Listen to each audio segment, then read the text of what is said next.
Si no tienen inconveniente, bueno, pues vamos a cerrar nuestros ojos, vamos a dejarnos en las manos del Eterno y vamos a pedirle que Él sea quien nos asista para comenzar esta clase, mis amados. Cierren sus ojos, por favor. Bendito Dios, te agradecemos, te damos la gloria y la honra por todo lo que tú estás haciendo, Señor, y nos queremos dejar en tus preciosas manos. Sabemos y conocemos, Señor, que solamente tú eres el único que puede hablar a nuestros corazones de una manera adecuada para cada uno de nosotros que tenemos formas de ser distintas. En tus manos nos dejamos, Señor, y queremos rogarte que nos asistas en esta noche para poder atender a la clase que debemos de ver el día de hoy. Gracias, Señor. Yo te ruego, Señor, en especial por aquellos que por alguna razón ahorita están teniendo problemas para conectarse. Tú permites, Señor mío, que puedan hacerlo y que la transmisión no se vea interrumpida nuevamente. Gracias, Señor mío, por todas las cosas que tú permites. Amén. Bueno, mis amados hermanos, pues bueno, la situación es que hay algunos que están teniendo problemas para conectarse en vivo, pero bueno, eso no nos va a impedir compartir la clase. Y sean todos muy bienvenidos. El día de hoy nos encontramos en el Real Gabinete Portugués. Esto es en Río de Janeiro. Es una biblioteca muy grande, muy bonita. Les dejo aquí esta imagen que, bueno, solamente es parte de este lugar que pues de por sí se ve muy interesante, una cantidad de libros muy importante. Y bueno, pues para sentirnos más adecuados, más certeros con la clase, por eso estamos en este lugar y tratando de que todo sea de mucha bendición. Y bueno, vamos a colocar el material para que podamos comenzar, pero rápidamente quiero darles un breve repaso acerca de lo que estuvimos viendo la clase pasada, porque esto ya es una continuación de un tema que veníamos viendo. En primer lugar, vimos algunas características de cómo el Eterno actúa en nuestras vidas. Eso les pido por favor que si no han visto esa clase la puedan ver, ya que muchas veces no nos damos cuenta de manera espiritual cómo es que el Eterno actúa para salvarnos de las circunstancias, cómo es que dicen que los ángeles acampan alrededor de nosotros, pero ¿qué es lo que pasa? Entonces les dejábamos ejemplos bíblicos y diferentes, platicamos acerca de muchas formas en cómo el Eterno va a actuar en nuestras vidas día a día. Y después de eso, comenzamos a hablar acerca de nuestros enemigos, ¿sí? El primero de nuestros, bueno, mencionábamos acerca de que tenemos tres enemigos, que es Satanás y los ángeles caídos, en segundo lugar nuestra carne y en tercer lugar el mundo. ¿Verdad? Y comenzábamos a hablar acerca del primero de nuestros enemigos, que estábamos hablando acerca de Satanás. ¿Cómo o por qué dice la escritura? Porque siempre nosotros tenemos la costumbre de mencionar y de decir que el enemigo está vencido. Sí, pero ¿en qué cosa está vencido? ¿En dónde es donde aparece eso en la escritura? Entonces nosotros quisimos resaltar, ¿sí? No es lo único, eso quiero que quede muy claro, no es lo único, pero quisimos resaltar cinco cosas. En primer lugar, está vencido porque no logró corromper la naturaleza del ser humano para que Yahshua no naciera, para que nuestro Mesías no naciera. En segundo lugar, está vencido porque Yahshua venció a la muerte. Ese es el más común, ese es el que todos conocemos, pero muy pocas veces conocemos o nos damos a la tarea de saber cuáles son las referencias bíblicas que hablan acerca de eso. Y nos quedamos en la tercera parte, donde vamos a ver que está vencido porque a través de la escritura comprendemos la forma tan sutil que tiene de engañarnos. Con los dos primeros puntos, bueno, pues ya entendíamos cosas que estoy seguro que muy pocos habían analizado desde ese punto de vista o se habían dado cuenta, ¿sí? Y bueno, pues al ver el tercer punto, definitivamente vamos a empezar a redondear conocimiento que muchas veces no tenemos o que muchas veces no lo entendemos. Entonces, ¿por qué vamos a comprender una forma tan sutil? Ok, miren mis amados hermanos. Aquí les estoy colocando, dice, sería imposible enumerar todas aquellas cosas que el enemigo de nuestras almas ha creado para suplantar. Acuérdense que el enemigo es un suplantador, ¿sí? Y siempre está tratando de cambiar lo que está escrito, ¿ok?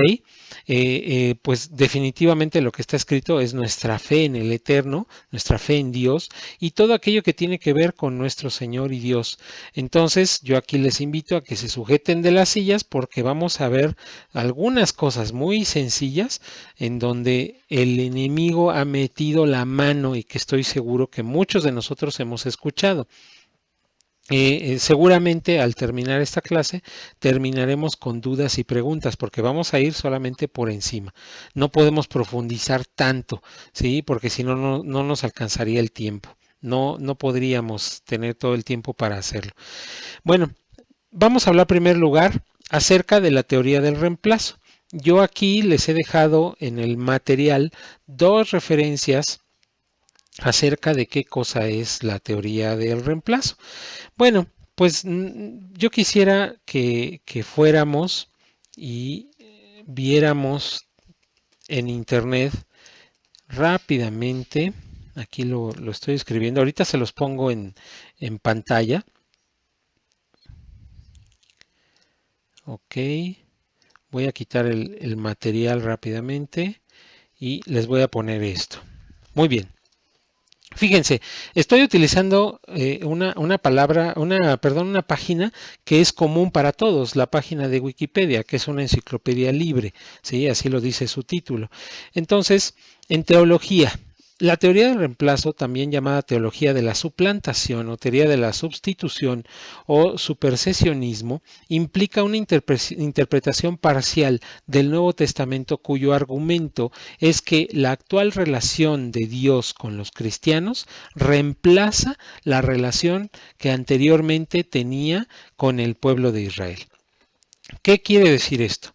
Bueno, en muchas ocasiones hemos entendido o seguramente ustedes han escuchado acerca de que en el momento en el que Yahshua, nuestro Mesías, vino y al leer textos bíblicos nosotros nos damos cuenta que estamos tal vez entendiendo o sobreentendiendo que Él vino a quitar la Torah.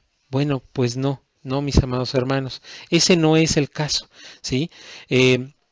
Yo les pido por favor que ustedes lean atentamente y que se den cuenta de que no, al contrario, la escritura dice muy claramente que Yahshua vino a cumplir la Torá y los profetas, ¿sí?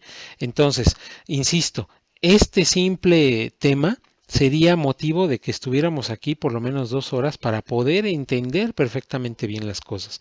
Entonces, esta teoría del reemplazo, y por eso les dejo ligas que tienen que ver con cuestiones de internet, porque esto no es una situación de que interpretaciones o situaciones de ese tipo, o sea, no estamos hablando de eso. La teoría del reemplazo ya es conocido mundialmente y que es una situación que no es aceptada. Los cristianos no somos o estamos suplantando al pueblo de Dios, en este caso a los judíos. No es el caso, mis amados hermanos. No es lo que la Torah enseña, no es lo que la escritura que nosotros tenemos enseña. Incluso nuestro Mesías Yahshua no es lo que vino a enseñar. Entonces, es por eso que les dejo las referencias bíblicas y aquí más bien les pido que ustedes, si tienen esa duda o han escuchado esa teoría, se den a la tarea de poder investigar un poco más. Es importante que nosotros investiguemos un poco acerca de ese tema, ya que eso nos va a llevar a comprender cosas que estoy seguro que muchas veces a lo mejor habíamos escuchado o entendíamos de una manera incorrecta. ¿Ok? Bueno, entonces, esto es una de tantas de las cosas que el enemigo vino y ha querido introducir a la iglesia del Señor, a la iglesia cristiana, ¿sí? Y esa teoría del reemplazo entonces dice que yo cristiano estoy suplantando o estoy quitando de en medio a los judíos y ellos ya no valen. No, no es el caso. Rápidamente se los digo, bueno, pues el pueblo judío es tan solo uno de las 12 tribus de Israel, están viviendo actualmente en esa tierra, en la tierra prometida, y pues bueno, ¿dónde estarán las otras 11 tribus? Yo se los ponía por la mañana comentándoles acerca de que alguien me había preguntado acerca del tema. Bueno, entonces necesitamos estudiar esa parte para que no caigamos en engaños como esto, ¿sí? Como la teoría del reemplazo. Muy bien, vamos a seguir avanzando y aquí les voy a colocar en el material otra cosa que seguramente hemos estudiado, hemos escuchado, ¿sí? Y que no tiene que ver con la escritura real, que nos encontramos bajo la gracia y ya no bajo la ley, ¿sí? ¿Por qué? Porque en Romanos 6:14 dice, porque el pecado no se enseñoreará de vosotros, pues no estáis bajo la ley, sino bajo la gracia. Entonces, cuando nosotros leemos este pasaje, claramente podemos pensar que lo que está escrito en el Antiguo Testamento ha sido removido. Pues no, ha sido quitado y que ahora nosotros tenemos un evangelio y nos hacemos también neotestamentarios, ajá, porque es un evangelio nuevo el que Jesucristo nos trajo, ¿sí? Entonces en realidad no podemos pensar eso. Todo ha sido una artimaña de las transliteraciones de las escrituras. Entonces, quiero invitarlos a que leamos comentarios. ¿Qué es un comentario? Bueno, cuando editoriales sacan una versión de una Biblia, hay estudiosos de la escritura que hacen comentarios o así como un aporte extra a las versiones de las Biblias que nosotros muchas veces tenemos en casa. Eso es un comentario, son personas estudiadas acerca del tema o de los temas bíblicos y que hacen comentarios de ciertos versículos. Entonces, yo les voy a colocar aquí, quiero que veamos dos comentarios, el comentario de la Biblia de las Américas y el comentario de la Biblia Kadosh Israelita Mesiánica, para que ustedes vean la postura cómo es diferente, lo que el cristianismo muchas veces entiende y que se infiltra a las iglesias como una doctrina incorrecta, que es esa, no vivimos bajo la gracia, sino bajo, ya no vivimos bajo la ley, sino bajo la gracia, es una doctrina, mis amados. Entonces, ¿cómo la Biblia de las Américas lo conoce y cómo la Biblia Kadosh Israelita Mesiánica lo conoce? ¿Ok? Entonces, voy a quitar de aquí el material y voy a colocar los comentarios. Muy bien. Entonces, fíjense, estamos en los comentarios de la Biblia de las Américas y dice aquí abajo: no estáis bajo la ley, sino bajo la gracia. Una vez que el creyente es salvado por la dádiva gratuita de Dios en Cristo, ya no es dejado a merced de la ley. El creyente está bajo la gracia y unido a Cristo.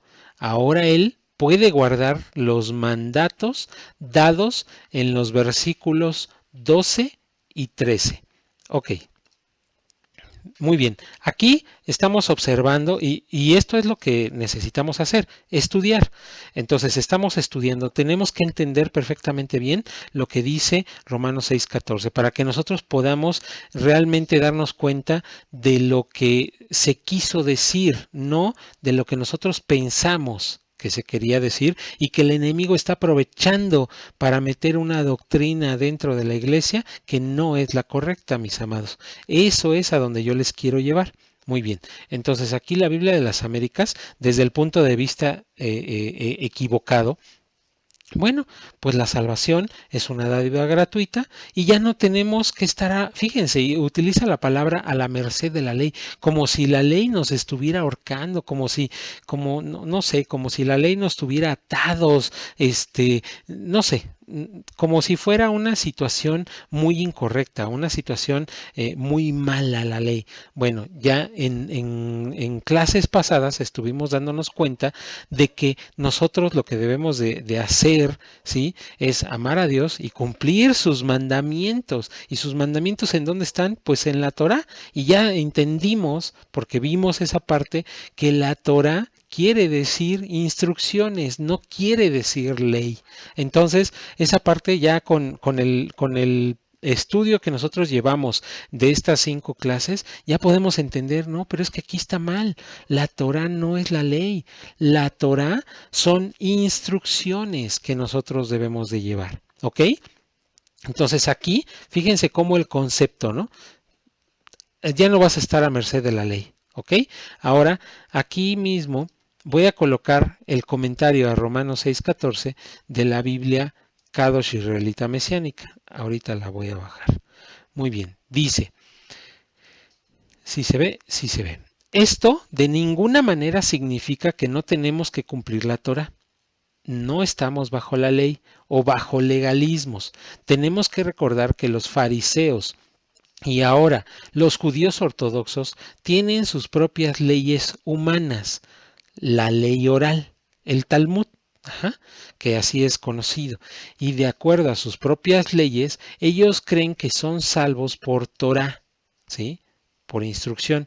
Bien, en las Biblias no se identifica cuando Shaul, o sea, el apóstol Pablo, estaba hablando de la Torá o de las leyes humanas, cualesquiera que fueren, ¿sí? Sino que hace la distinción. Esto es nomos en griego y significa cualquier cosa establecida, cualquier cosa recibida por su uso o una costumbre, una ley, un mandamiento, un dogma, cualquier ley, fuera la que fuere. O sea, Pablo se está refiriendo, mis amados hermanos, porque dice que no estáis bajo la ley. Quiere decir, conforme a la raíz griega que fue escrito Romanos 6:14, cualquier ley establecida por los hombres.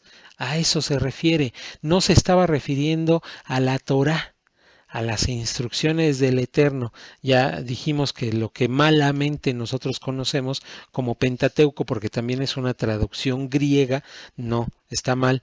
Su nombre correcto es la Torá y quiere decir instrucciones. Entonces, si se dan cuenta cómo el haber traducido la escritura del hebreo al griego nos da esta oportunidad, esta brecha para malentender Romanos 6:14, ¿sí?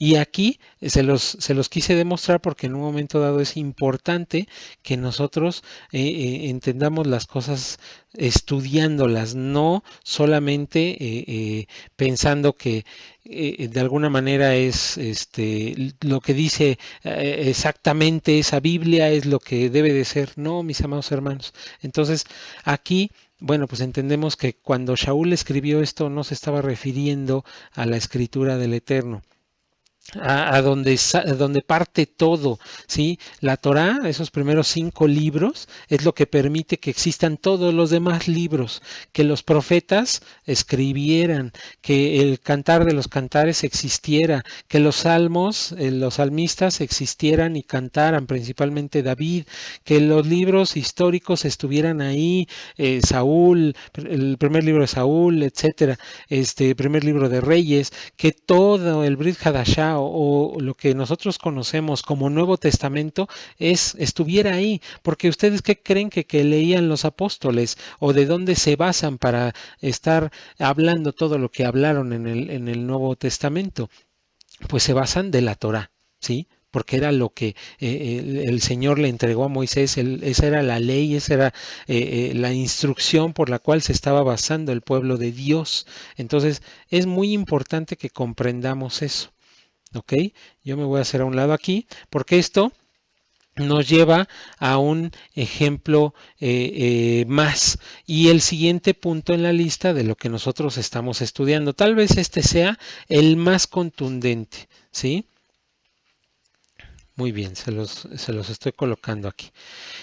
Es el Concilio de Nicea, ¿sí? La escritura completamente tergiversada. Bueno, hay muchas fuentes acerca de esto, de lo que sucedió en el Concilio de Nicea. También les voy a invitar porque, insisto, todo esto, escudriñarlo, bueno, nos llevaría muchísimo tiempo. Entonces, hay incluso fuentes católicas que afirman, ¿sí?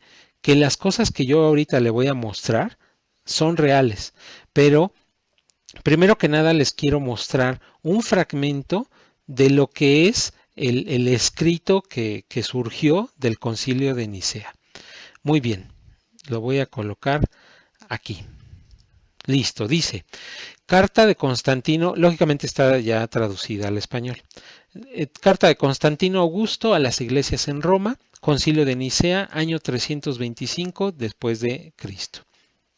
Habiendo experimentado la grandeza de la bondad divina, en el resurgimiento del Estado, en lo que a las relaciones públicas se refiere, pienso que es totalmente mi responsabilidad hacer que la feliz multitud que compone la Iglesia Católica sea conservada en una misma fe. Está escribiendo Constantino, emperador de Roma. Por el amor y la armonía de nuestra común devoción al Señor Altísimo en cuanto a lo concerniente al más sagrado día de Pascua, fue decretado por consentimiento común de todos los obispos católicos que debe ser celebrado el mismo día en cada lugar. Esto es para que sea más hermoso y más venerable por medio de un festival por el cual hemos recibido la esperanza de la inmortalidad, por lo cual deberá ser observado por todos de la misma manera. Espero que estén entendiendo. Nos ha parecido algo indigno a todos que la celebración de esta fiesta de la más alta solemnidad se deba guardar siguiendo la costumbre de aquellos judíos inmundos y miserables, quienes habiendo manchado sus manos con tan horrible crimen, la muerte de Jesucristo, por tanto, son afectados por la ceguera merecidamente del alma. Ok, me voy a colocar en pantalla, mis amados. Bueno, yo no sé si usted comprendió, pero aquí, en el Concilio de Nicea, es donde se llevó a cabo, ¿sí? Constantino sugiere y lleva a cabo que el día del Señor ya no fuera el Shabbat, el séptimo día, sino que todos los días fuera en domingo. Y está hablando acerca de que le está echando la culpa al pueblo de Dios, ¿sí? De que ellos fueron los que mataron a nuestro Mesías. Ajá. Y que es por eso no deben de hacerle caso a los judíos, ¿sí? Y cambiar esta situación a una tradición. El día del Eterno, el día de descanso, el día del reposo, yo no encuentro una sola cita bíblica que mencione la escritura que deba cambiarse del Shabbat a otro día de la semana. No lo encuentro, hermanos, ¿sí? Incluso es un mandamiento, porque dice el Señor que debemos de santificar el día del reposo. El Señor nos lo enseñó desde antes de que le diera los 10 mandamientos a Moisés, ¿sí? De que le diera las 10 palabras como son conocidas en Israel. ¿Por qué? Porque dice en Génesis que Él hizo todo el universo y formó todas las cosas y en el séptimo día descansó. Ya después hay muchos pasajes bíblicos que hablan acerca de eso, ¿sí? Pero aquí está el motivo por el cual ese día, ¿sí? Fue cambiado a un día distinto y que aquí dice que todos debe de ser celebrado el mismo día en cada lugar. Esto es para que sea más hermoso y más venerable por medio de un festival por el cual hemos recibido la esperanza de la inmortalidad. Usted y yo sabemos que nosotros no somos inmortales, por lo cual deberá ser observado por todos de la misma manera. Ok. Bueno, aquí les voy a colocar, usted en el material va a poder ver perfectamente bien lo demás de la carta, pero quiero colocar, y yo me voy a hacer a un lado, la fuente de donde se está obteniendo. Esto ocurrió en el año 325, después del Mesías. Lógicamente, bueno, pues ya había muerto nuestro Mesías, Yahshua, ¿sí? Sucedieron todas las cosas que nosotros ya conocemos, los apóstoles comienzan a compartir el Evangelio y entonces se da el Concilio de Nicea, en una reunión de obispos católicos donde ellos presentaron un documento. En ese documento el emperador Constantino escribió esta carta. La fuente, bueno, pues es el Constantino en una carta a las iglesias tras el Consejo de Nicea en el 325 DC, registrados por Eusebio en la vida de Constantino el Grande, libro 3, capítulos 17 al 20, publicado en el de Nicea y de Nicea Padres Post, segunda serie, volumen 1, páginas 741 a la 744. Esto no es un blog de internet, mis amados hermanos. Esto es parte de una carta, ¿sí? Una carta que fue escrita en el Concilio de Nicea. Entonces, bueno, pues creo que es bastante, ¿sí? Bastante importante que nosotros empecemos a conocer este tipo de cosas. Ok, aquí me voy a colocar y dice, además de Constantino, las traducciones en griego, como lo vimos en Romanos 6, han provocado que partes de la escritura que hemos leído durante años en algunos casos sean textos tergiversados, o sea, transliterados, para construir una línea muy delgada entre la verdad y otra verdad, una verdad completamente distinta, una verdad que nos lleva a una situación completamente diferente. ¿Ok? Bueno, pues ese fue el tercer punto de cómo está vencido Satanás, porque a través de la escritura estamos comprendiendo. Hoy espero que se nos abran los ojos de la forma tan sutil en que nos quiere engañar. Les puse tan solo tres ejemplos, ¿sí? Lógicamente en el Concilio de Nicea se llevaron acuerdos muchos más, y en el Concilio de Nicea se incluyeron textos como Mateo 28:19, pero esa es otra historia. Por eso les estoy pidiendo de tarea que ustedes vayan al curso de identidad, la historia completa de mi salvación, y que vean, ahí tocamos un poquito más a detalle todo esto. Ok, en el siguiente punto, sí, pues ya estuvimos viendo acerca de que la escritura fue tergiversada, y en el último punto, sí, vencido porque ahora sabemos cómo que no se va a detener para matarnos de forma física y espiritual. Este es el inciso E. Entonces, es por eso que todo esto encuentra mucho más sentido cuando hablamos, me voy a hacer a un lado de aquí, mucho más sentido cuando hablamos de nuestro enemigo, que nuestro enemigo está listo y buscando una oportunidad de matarnos. No solamente espiritualmente, mis amados hermanos, sino que en definitiva, si él tiene la oportunidad, ¿sí? Lo va a hacer y lo va a llevar a cabo de forma física. Y con esto, nuestros días sobre esta tierra.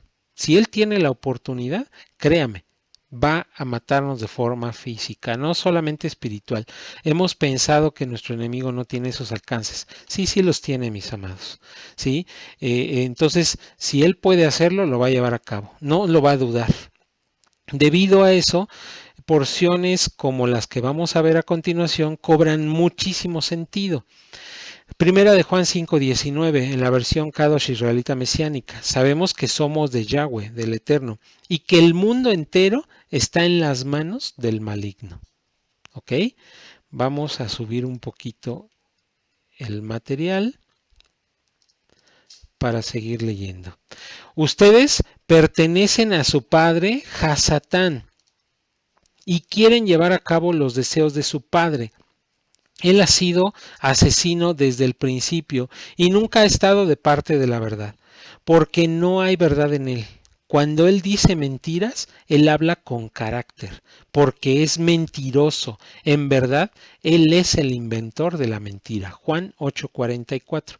Además, aprovechando, quiero mostrarles en esta, o a propósito les estoy mostrando en esta versión de la escritura para que usted se dé cuenta. Si usted lee Juan 8:44 en la versión Reina Valera, estoy seguro que tiene un sentido muy diferente. Pero si ustedes se acaban de dar cuenta, bueno, pues aquí está siendo muy explícita la escritura en la forma de describir a nuestro enemigo. Él habla con carácter, ¿sí? ¿Cuándo nos dice eso la Reina Valera 60? No, eso no nos lo dice. Y nos está diciendo, o sea, nos está alertando.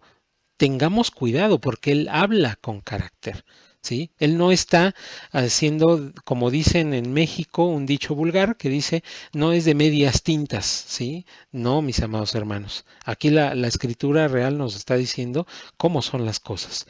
En 1 Pedro 5, del 8 al 9 dice, permanezcan sobrios, permanezcan alerta. El enemigo de ustedes, Hasatán, acecha como león rugiente, buscando a alguien a quien devorar. Aquí, si se dan cuenta, también cobra un poco más de sentido esta cita bíblica que estoy seguro que todos hemos ocupado en la Reina Valera 60, ¿no?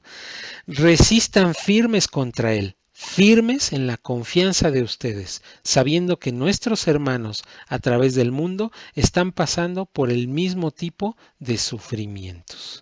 ¿Ok? Quiero rápidamente para que ustedes vean lo que les estoy comentando en Juan 8:44. Ok, y lo voy a colocar aquí. Muy bien, voy a quitar el material y les voy a colocar esto. Muy bien, mis amados, fíjense, estoy haciendo una comparación entre las diferentes Biblias que yo tengo en este programa de Juan 8:44. Y rápidamente quiero que veamos la Valera 60. Vosotros sois de vuestro padre el diablo, y los deseos de vuestro padre queréis hacer. Él ha sido homicida desde el principio, y no ha permanecido en la verdad, porque no hay verdad en él. Cuando habla mentira, de suyo habla, porque es mentiroso y padre de mentira. Ahora, nuevamente, ¿sí? El versículo en la Kadosh israelita mesiánica. Ustedes pertenecen a su padre Hasatán y quieren llevar a cabo los deseos de su padre. Él ha sido asesino desde el principio y nunca ha estado de parte de la verdad, porque no hay verdad en él. Cuando él dice mentiras, él habla con carácter, porque es mentiroso. En verdad, es el inventor de la mentira. Yo no sé ustedes, pero creo que aquí se nota muy claramente la diferencia de las versiones, ¿sí? La Kadosh israelita mesiánica viene traducida de una fuente hebrea, ¿sí? De una fuente escrita en hebreo. Y la Reina Valera 60, ya dijimos, del hebreo fue traducida, pasó por el Concilio de Nicea, fue traducido al griego y del griego al español. Entonces, es otra cosa completamente distinto. Es por eso que es importante que empecemos a utilizar este tipo de herramientas para que podamos entender mucho más lo que el Eterno nos quiere decir en su escritura. Muy bien. Aquí les voy a poner el material y yo me hago a un lado. Quiero recordarles que todo este análisis del enemigo es para demostrarles que sí tenemos a un enemigo y que sí está derrotado.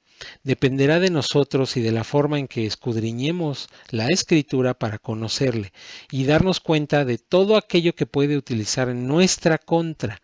Además de que siempre debes saber y estar alerta, ya que la escritura dice en Mateo 7 del 12 al 14, de modo que todo lo que quieran que los hombres hagan por ustedes, así también hagan por ellos, pues en esto consiste la Torá y los profetas. Entren por la puerta estrecha, porque ancha es la puerta y espacioso el camino que lleva a la perdición, y son muchos los que entran por ella. Pero qué estrecha es la puerta y qué angosto el camino que llevará a la vida, y son muy pocos los que la hallan. ¿Por qué les pongo este texto para rematar en este punto? Este es el final de este punto. Pues muy fácil, mis amados hermanos.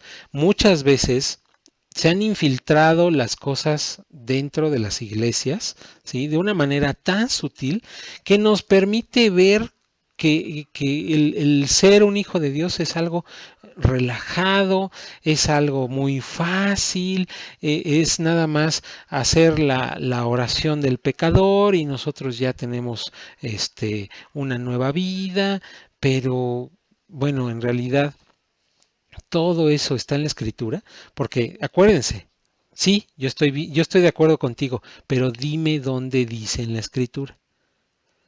Díganme por favor dónde dice en la escritura que debemos hacer una oración del pecador, por ejemplo, o que, pues bueno, ya no estamos bajo la ley, ahora estamos bajo la gracia, o que nosotros suplantamos al pueblo del Eterno, ¿sí? Yo quiero dejarles en su corazón esto, mis amados hermanos. Aquí lo dice la escritura, no lo está diciendo el hermano Leo. La puerta estrecha y angosta es el camino que nos lleva a la vida. Mas, sin embargo, ¿sí? La puerta espaciosa, ¿sí? El camino ancho y espacioso es el que nos lleva a la perdición. Lo fácil, lo que no, lo que no nos cuesta trabajo. Muchas veces dentro de las iglesias se habla del concepto de pagar el precio y yo les he dicho, bueno, en ejemplos pasados, ¿no? Estábamos hablando acerca de escudriñar su palabra y que mucha gente está buscando su palabra revelada, pero ¿en qué momento han pagado el precio para que el Eterno pueda tener misericordia de nosotros y mostrarnos su palabra revelada? O sea, ¿qué están haciendo? ¿Por qué se lo merecen? ¿Por qué pensamos como hijos de Dios que nos merecemos eso, mis amados? No es algo, no es algo bíblico, no es algo que realmente sea cierto. Es importante que nosotros entendamos todo eso, ¿sí? Entonces, es muy importante que nosotros escudriñemos la escritura y ahora tenemos tantas herramientas, ¿sí? Que es importantísimo que nosotros utilicemos esas herramientas, ¿sí? Yo le invito a que usted no se quede con lo que ya le dijeron, porque desafortunadamente nosotros, los siervos del Eterno, tenemos fallas, mis amados, tenemos muchas fallas. Más adelante vamos a ver esto, pero miren, ¿qué sucede cuando un siervo del Eterno está recibiendo de parte de Dios lo que va a compartirle al pueblo? Bueno, pues él está en comunión con el Eterno, recibe de parte de Dios algo que es puro, que es 100%, ¿sí? Que no es 98, no es 70%, no, es un 100%. Pero en el momento en el que nosotros lo recibimos como un 100%. Y para nosotros, como siervos del Eterno, o cualquier persona que se suba al púlpito, a una clase y comparta, recibe ese 100%, ¿sí?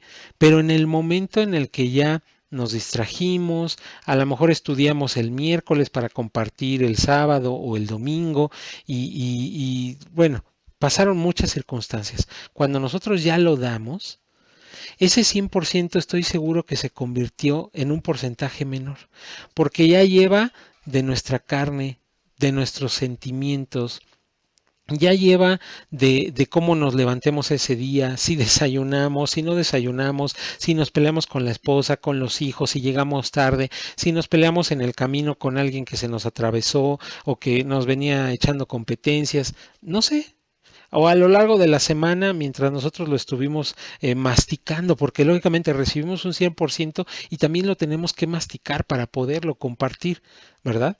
Bueno, ¿qué sucede cuando masticamos de más o masticamos de menos? El ser humano tiende a no masticar y sin embargo se supone que deberíamos de masticar mucho para que nuestro organismo asimile de mejor manera los nutrientes de la comida. Esto es solamente un paralelismo que cualquier predicador le puede hacer, ¿sí? Bueno, pues entonces cuando nosotros lo compartimos, ya no es ese 100% que llegó a nosotros. Nosotros aprovechamos una parte de eso y cuando lo compartimos ya lo soltamos como un 70%, como un 80%. Los que a lo mejor estuvieron o tuvieron la oportunidad de estar en mayor comunión con el Eterno, bueno, pues a lo mejor un 90%. Pero forzosamente nos quedamos con algo. Y ya lleva, para completar ese 100%, ya lleva parte de nosotros. Entonces la palabra no llega de manera correcta. Con esto no quiero decirle que todos los que compartimos estamos mal, mis amados, sino que en muchas ocasiones lo que nosotros estamos recibiendo, imagínese que sea un 10%. ¿Sí? Y lo demás es la emoción del hermano y los gritos y los brincos y en medio de la enseñanza ponen un canto y hacen mucha faramaya. Perdóneme que se lo diga, pero mis consiervos así somos, ¿sí? Me incluyo dentro de ellos.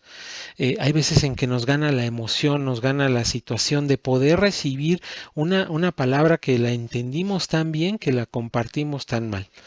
Bueno, pues eso es lo que nosotros estamos recibiendo y es por eso que les invitaba yo desde las primeras 4 clases a recibir directamente de parte del Eterno en nuestro altar familiar en casa, ¿sí? Porque de esa manera nos vamos a estar alimentando pues de una situación completamente sana. Es como la diferencia de comer tortas en la calle contra una pechuga asada de pollo con hierbas y guisada, con un aceite bajo en colesterol y diferentes cosas. Es una diferencia muy grande, ¿sí?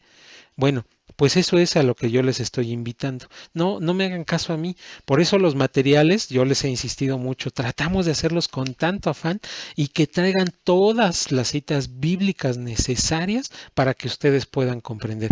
Una hermana mencionaba hoy en la mañana, hacía el comentario, es que sí, estoy entendiendo perfectamente bien.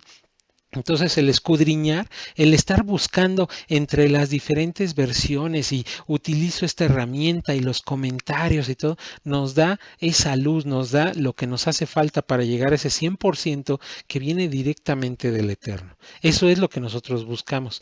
No nos crean a nosotros, créanle a la escritura que le estamos mostrando. ¿Ok? Bueno, esto solamente fue un pequeño apoyo a lo que estamos enseñando.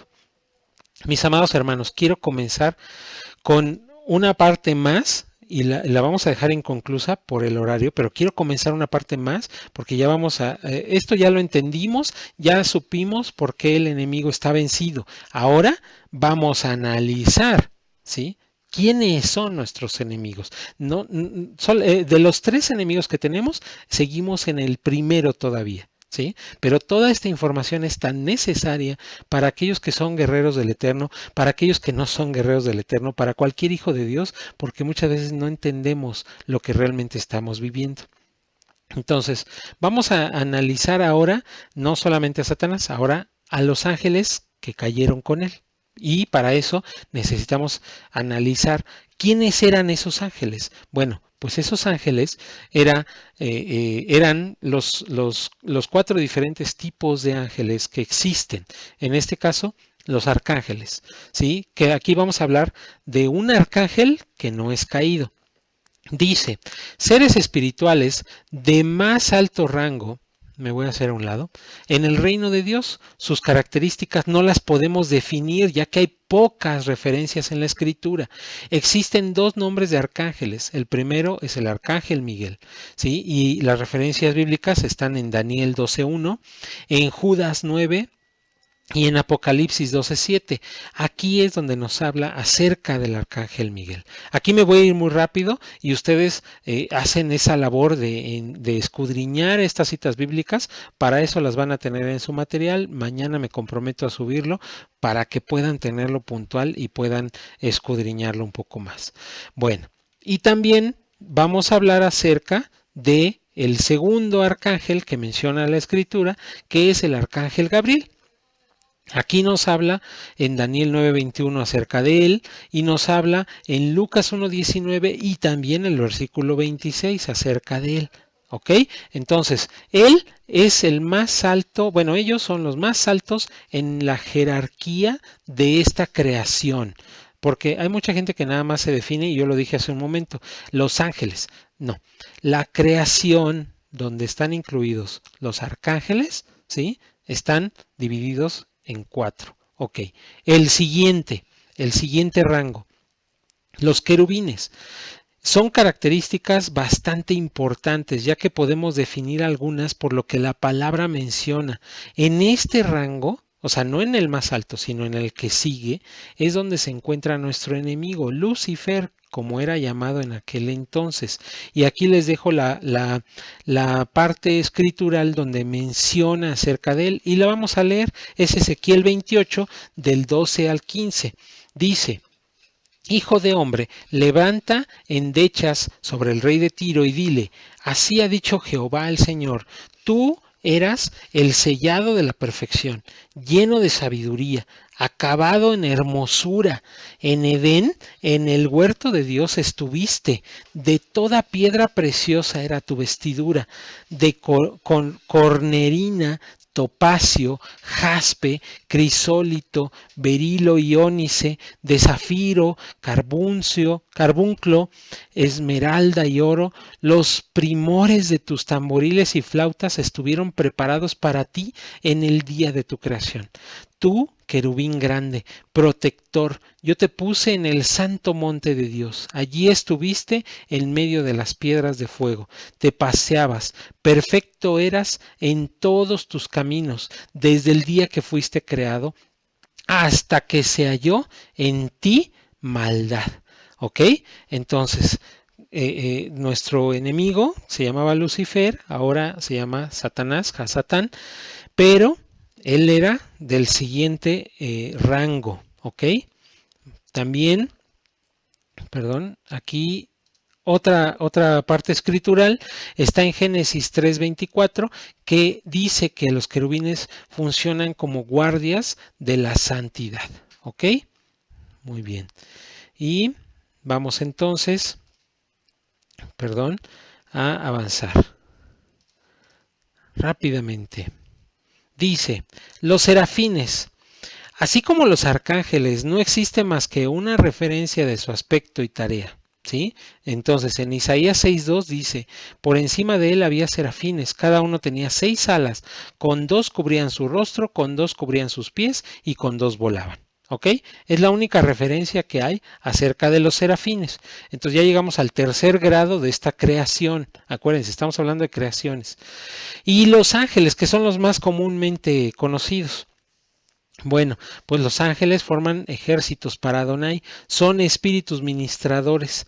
La palabra habla acerca de su creación realizada por Yahweh y son millones. Aquí les dejo las referencias: Nehemías 9:6, Hebreos 1:14, Colosenses 1:16, Apocalipsis 5:11.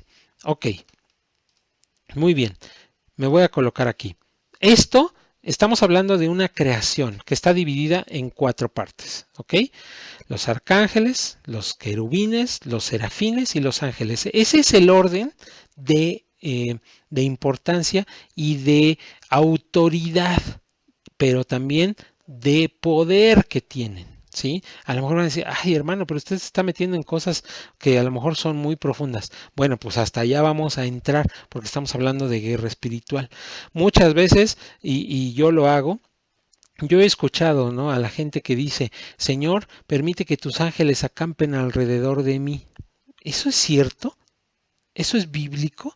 Bueno, pues le voy a decir que sí, es una realidad bíblica, ¿sí? Pero, ¿cuál de los 4 diferentes tipos de esa creación? Ah, los ángeles. Ah, bueno, entonces son los menos reconocidos, los que tienen una tarea muy específica. ¿Ok? Bueno, vamos a seguir avanzando, porque ahora sucede, perdón, me vuelvo a aparecer aquí. Sucede que cuando esa tercera parte de los ángeles que siguieron a Satanás son echados del reino, ¿sí? Son echados hacia la tierra. Entonces, ¿qué sucedió? ¿Sí? Entonces, eran 3 partes y una fue echada, ¿sí? Delante de la presencia de Dios, o sea, fuera. Ok. Pero fíjense que eran de las 4 categorías que nosotros tenemos aquí de esa creación. Entonces, ¿qué fue lo que sucedió? Pues lo que sucedió es lo siguiente. Se lo voy a poner en pantalla y empezamos a estudiarlo. Solamente deme 2 minutos más. Los ángeles caídos. Esta organización la encontramos en el libro de Efesios, mis amados. Y dice Efesios 6:12. Porque no tenemos lucha contra sangre y carne, ya lo vimos, ¿verdad? Sino contra principados, potestades, gobernadores de las tinieblas y huestes espirituales de maldad. Aquí está, mis amados, ¿sí? O sea, teníamos 4 categorías: arcángeles, querubines, serafines y ángeles. Y ahora tenemos principados, potestades, gobernadores de las tinieblas y huestes espirituales. Se convirtieron en eso, ¿ok? Hasta aquí vamos a llegar por el día de hoy. Aquí vamos a hacer una pausa porque lo que sigue es que nosotros nos vamos a dar cuenta de cada una de esas categorías, cuál es el nivel de maldad que tienen y sobre qué pueden gobernar, sobre qué están, ¿sí? Porque muchas veces en la guerra espiritual se utiliza todo esto. Bueno, es que, insisto, a lo mejor el tema del curso es la guerra espiritual, pero esto es para cualquier hijo del Eterno, porque debemos de comprender las cosas, ¿ok?